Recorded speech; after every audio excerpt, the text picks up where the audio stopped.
en van trip. Cette fois-ci on se réveille dans un camping. Ça faisait plaisir de retrouver un peu la civilisation et surtout de retrouver des douches et de l'hygiène. On a pu s'arrêter pour faire du foot. Malheureusement la piscine n'était pas ouverte et on a surtout repris la route pour partir à Sagresse. C'est une petite ville de surf qui est vraiment très sympa. La plage du centre fait vraiment le taf. Elle est bien entourée de falaises donc ça reste très joli. Et on est resté là-bas toute l'après-midi. On a aussi visité quelques surf shops parce qu'on avait envie de voir les maillots de bain et s'en acheter des nouveaux. On a pris aussi une petite glace. Mais on devait surtout reprendre la route ensuite pour partir à Lagos qui était notre destination de base pour ce voyage. Là on avait le plus d'activités à faire. Du coup on s'est surtout trouvé un autre camping parce qu'on a adoré ça au centre-ville cette fois. Mais franchement ça faisait le taf. On est surtout parti le soir à Joey's Garage qui est un bar karaoké que je recommande fortement. Surtout si vous y êtes durant l'été. C'est super sympa, c'est good vibe, c'est un peu en mode Irish pub.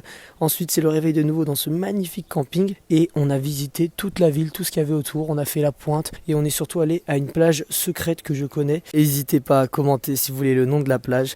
Elle est facile d'accès mais difficile à trouver de base. C'est aussi une plage nudiste, j'avais oublié de mentionner ce détail. Mais ça vous dérange pas dans votre expérience. Mais franchement il y a aussi plein de gens en maillot de bain comme nous. L'eau est super transparente, la plage est tout bonnement magnifique. Comme une petite crique perdue au milieu de Lagos, donc on a vraiment adoré. On est ensuite parti à Loulé, joindre tous les poteaux que vous voyez souvent dans les vlogs. C'était une maison incroyable, c'était aussi un prétexte pour tous nous revoir, passer un petit moment ensemble, raconter nos mésaventures dans notre van. On est resté parler jusqu'à assez tard, on a mangé, on a rigolé, on a bu. Et franchement, merci pour ça, c'était vraiment incroyable. Et puis surtout, ça nous a redonné toute l'énergie dont on avait besoin pour continuer cette magnifique aventure en van. Et sur ce, merci les potes de Lisbonne comme toujours. Et merci le Portugal.